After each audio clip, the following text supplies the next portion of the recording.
radio station is going to be in action.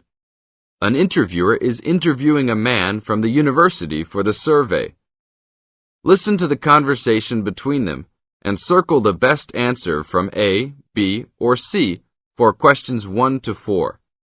You now have some time to read questions 1 to 4.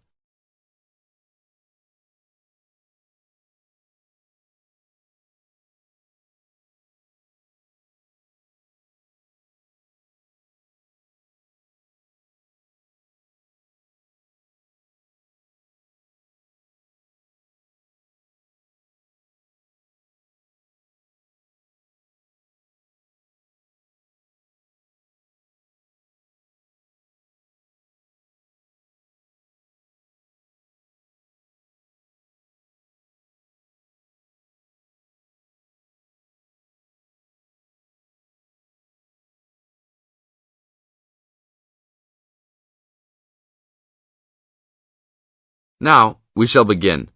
You should answer the questions as you listen, because you will never hear the recording for the second time. Listen carefully and answer questions 1 to 4. Excuse me, I'm conducting a campus survey. Would you have time to answer a few questions? What's it all about? We're doing some market research for a new campus radio station starting in the next few months. That's okay. Sounds good. Great. I'll just work through this form with you. And if we could start with some personal background information? Sure. Right. If I could have your age, please. 26. Okay, good. And are you a student, teacher, or in another job? Well, I'm a tutor, but I'm also a postgraduate student, so I don't know what you might call me. What do you think? Okay, well, I'm more of a teacher, really. Fine. And would you mind if I asked about your salary, or I could leave it blank? No, that's okay. It's $20,000 a year. Thanks. Right. Now about your current listening habits. What would you say is your main reason for listening to radio? Well, I'm usually busy during the day at work, so I usually only listen to the radio at night. It helps me relax and unwind, even if I'm studying. Good. And how many hours a day on average do you listen to the radio? Well, not a lot really. I'd say just over an hour all told. Now you have some time to read questions 5 to 10.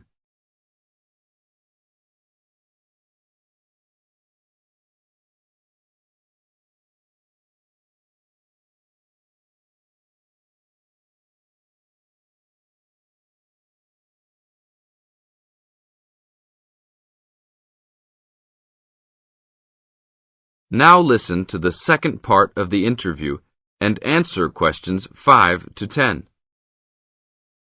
So, what are the 2 main times of the day that you listen to the radio? Well, for a little while around breakfast time, and then it tends to be later, after dinner, when I've finished any serious work I need to do. And what sort of radio programs do you like? I like the news, but I also like classical music. It helps me to relax. Fine. And turning to the new campus station, which type of programs would you prefer? I think the existing radio stations cater for my need for news. So I'd like to see programs about local information, providing a service to the campus community. And in the same vein, perhaps more for academic viewers, some lectures or relevant programs. I see. And if you had to give the new director some specific advice when they set up the station, what would you tell them? I think I'd advise them to be careful about the quality of the broadcasts. The sound system. There are a lot of radio stations, and people can change their loyalty quickly if it doesn't meet their needs. I think they should do more of these kinds of interview too, talking with existing and potential customers. Oh, I'm pleased you think it's useful. Certainly, yeah. Good. Now, this station will not be fully funded by the university. So how often do you think it is tolerable to have adverts? I think, well, out of that list, I'd say every quarter of an hour. Of course, that's providing they don't last for 10 minutes each time. Oh, quite.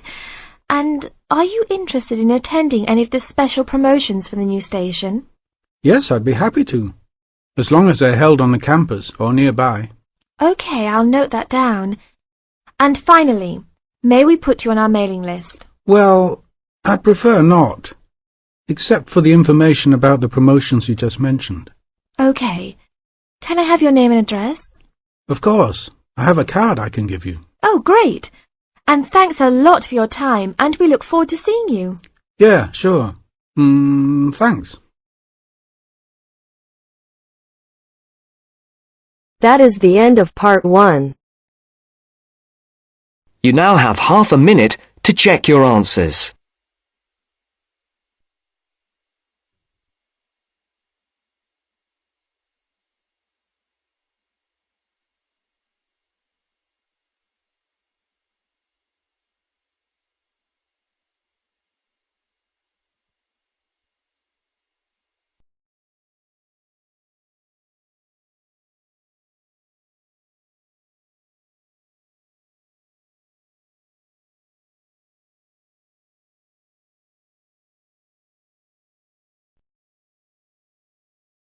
Now turns to part 2.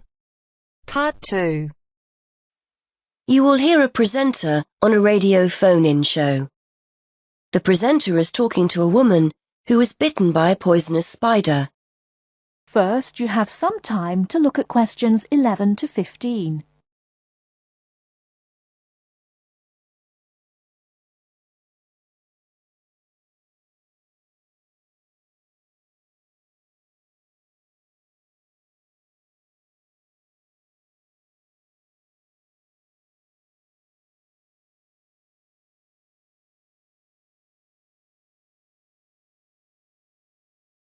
Now, listen carefully and answer questions 11 to 15. Today we're continuing our Traveller's Tales. On the line we have Amanda Toddington, who had quite a nasty experience in Australia last year. Isn't that right, Amanda? Yes. My husband and I were on holiday, and we were staying at a friend's house on the coast near Brisbane. It was towards the end of the holiday, and I was about to go into the garden and enjoy my breakfast. I walked out into the kitchen, slid my left foot into my shoe, and felt a tiny sting. It was pretty painless, but I shook the shoe off my foot and saw this tiny spider running out as the shoe hit the wall. Anyway, not being an expert, I presumed the worst, that I'd been bitten by something that was going to kill me, and I completely lost control. I don't think I've ever screamed so much in all my life.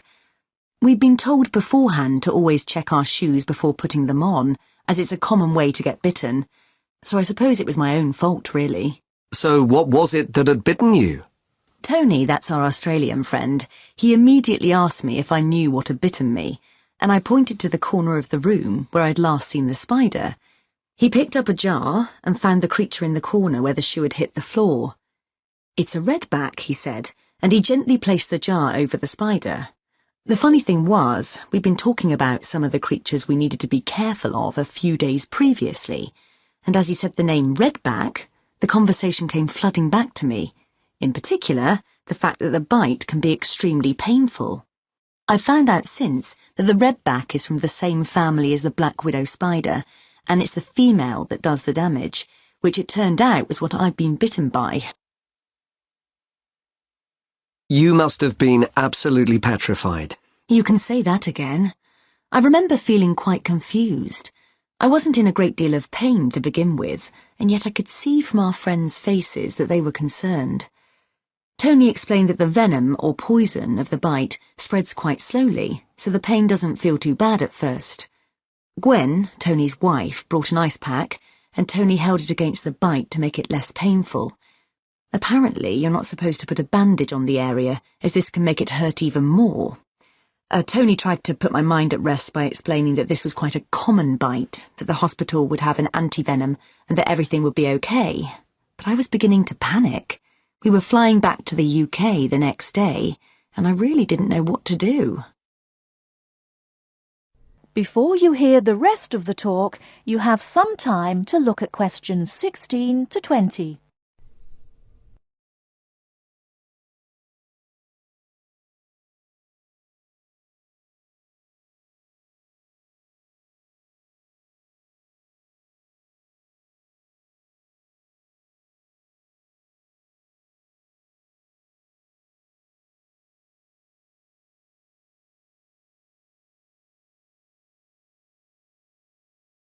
Now listen and answer questions 16 to 20. So what did you do? Well, Tony phoned the doctor, who told him to check my symptoms for the next hour or two. As time went on, the pain became very intense, from my foot right up to my knee. My husband was on the internet and was reading out the possible symptoms. I wasn't feeling sick, and I hadn't yet developed a fever, but I had a terrible headache, and my foot was beginning to swell up. At this point, Tony decided to take me to the local hospital to be on the safe side. I really didn't want to go, as I had visions of being kept in for days and all our plans being spoilt. But Tony and my husband insisted. When we got to the hospital, I was relieved to see how casual everyone was when Tony explained I'd been bitten by a red-back spider. They told me to take a seat and got on with their work. And did you receive any treatment? By the time I got to see a doctor, the pain was very intense indeed, and I was getting quite upset. The doctor decided to give me a dose of an antivenom, which he assured me would eventually deal with the problem. Unfortunately, he also explained that it wouldn't have an immediate effect and the symptoms might last for several days. But the story has a happy ending. My husband managed to book us onto another plane 1 week later. And even better news was that the symptoms of the bite finally cleared up after about 24 hours. Within a couple of days, I was back to normal again. So thanks to the spider, we managed to extend our holiday by a week.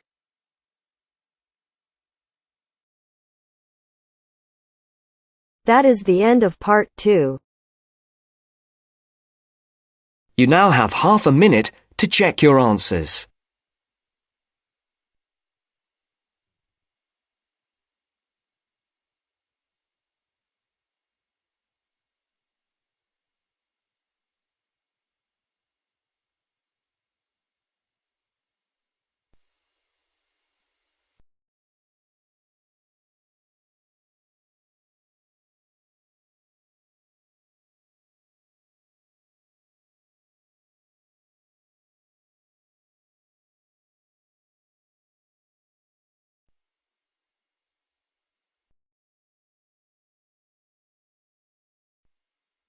Now turns to part 3.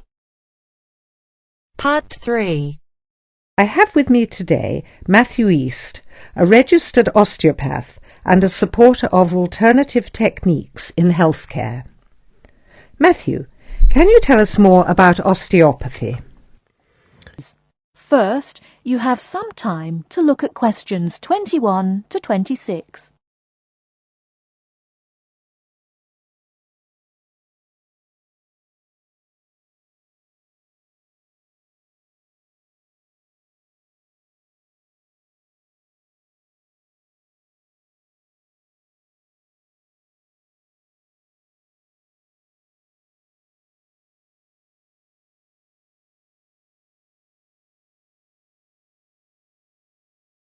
Now listen carefully and answer questions 21 to 26. Over the past 50 years, there have been some radical changes in medicine as it is known in the West. This is largely the result of vast improvements in technology, but also in the rising importance of alternative treatments. I have with me today Matthew East, a registered osteopath and a supporter of alternative techniques in healthcare. Matthew, can you tell us more about osteopathy? Well, perhaps the first thing I should say is that the term alternative is actually a little misleading, as I am referring to approaches and attitudes to health that were in common use long before Western medicine was established. I prefer the term natural. Anyway, I'll begin by telling you a little about osteopathy. Basically, osteopathy is the manipulation of muscles in order to alleviate stresses and tensions that lead to pain. Now, unlike Western medicine, osteopathy considers the whole body, not just the affected area, and this is a very important principle of natural remedies. The whole body must be considered before a course of treatment can be decided upon. You see, the aim of therapies like osteopathy is not only to repair the body, but also to get the body treating itself. and this does not come from treating the symptoms. To give an example, I recently treated a 2-month-old baby who was screaming all day and was even worse at night. The couple had taken the baby to their doctor, but the only advice they were given was that the baby would grow out of it. However, the real problem stemmed from a difficult birth, which put pressure on the baby's neck. After 10 minutes of gentle manipulation, the pressure was released, and within 20 minutes the baby was quiet and calm for the first time. This was achieved without drugs or operations. Avoiding such invasive methods of treatment highlights another of the differences between Western medicine and a more natural approach. You see, Western medicine often uses surgery in order to find a solution to problems that could have been addressed with simple remedies. A medical approach that looks closely at how essential an operation is before it is performed would offer patients a considerably less stressful method of treatment, not to mention the financial savings. Natural remedies actually amount to about 10% of the cost of a Western course of treatment. Before you hear the rest of the talk, you have some time to look at questions 27 to 30.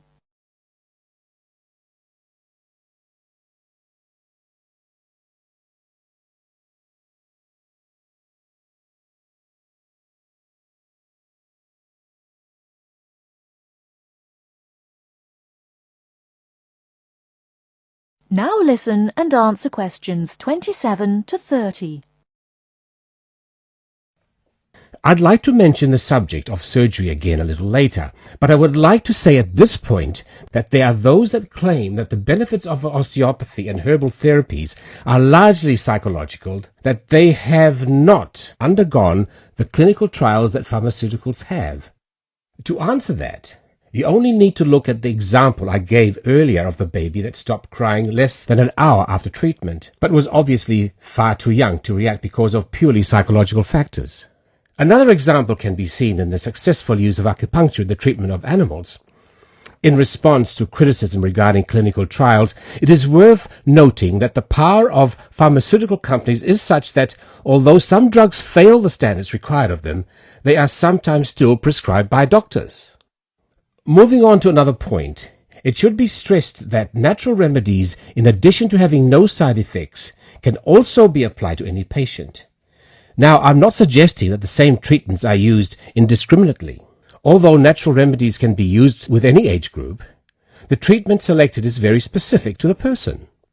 By this I mean that not only the general health of the patient needs to be considered, but also their habits, diet, and lifestyle in order to build a complete picture. However, I am not suggesting that we should reject Western medicine entirely. In fact, there have been occasions when I have referred patients to their doctor, as I felt that in those cases it was the most suitable course of action. There are many situations in which it is by far the best option. Take emergency surgery, for example. Obviously, more natural remedies do not provide the speed required in such cases. The best solution would therefore be an open-minded combination of the two forms. Well, thank you very much, Matthew. That was a very interesting insight into natural treatments. Next week we'll be inviting Dr. Moore. That's Moore, onto the programme to argue his case as a doctor. Until next week, then, goodbye. That is the end of part 3. You now have half a minute to check your answers.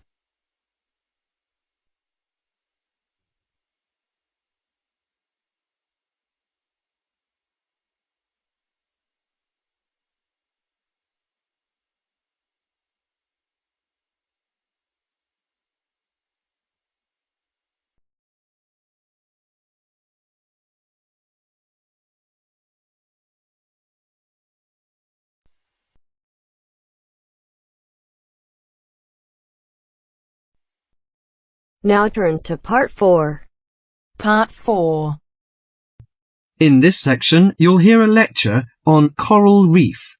First, you have some time to read questions 31 to 40.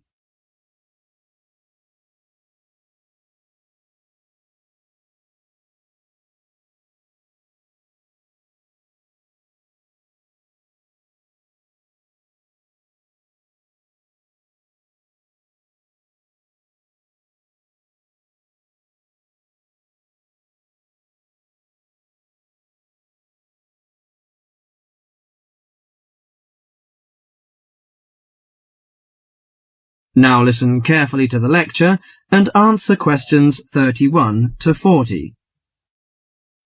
Do you fancy diving in the wonderful world of coral reefs, green sponges, colourful fish and red crabs? It is a rich garden beneath the waves. But how much do you know about the corals? Are they animals or plants? What are the threats to coral reefs? Today, Mr. Tim Harford, Executive Director of the Coral Reef Alliance, is going to introduce the facts about coral reefs.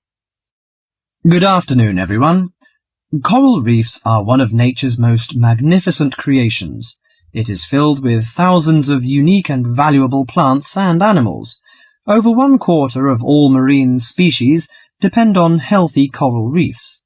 Humans also depend on coral reefs. These marine ecosystems are the primary source of food and income for millions of people, a vast repository of valuable chemical compounds and medicines, and a natural wave barrier that protect beaches and coastlines from waves and storms.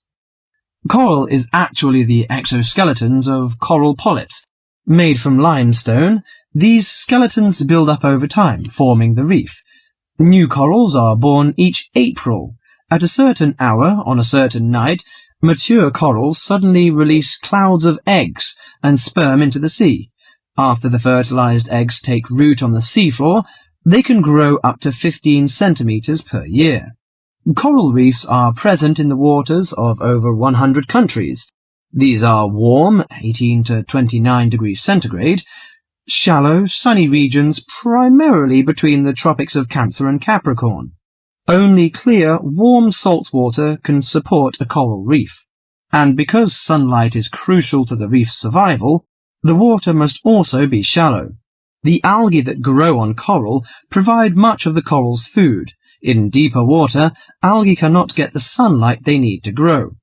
Most coral reefs are in the tropics because natural conditions there are perfect. In their modern form, coral reefs have thrived on Earth for over 50 million years. In recent years, however, more than 11% of the world's reefs have been lost, with another 16% severely damaged during the El Niño event in 1998. Up to 32% of coral reefs may be destroyed by human activities in the next 30 years if we do not take action now. Corals and coral reefs are extremely sensitive.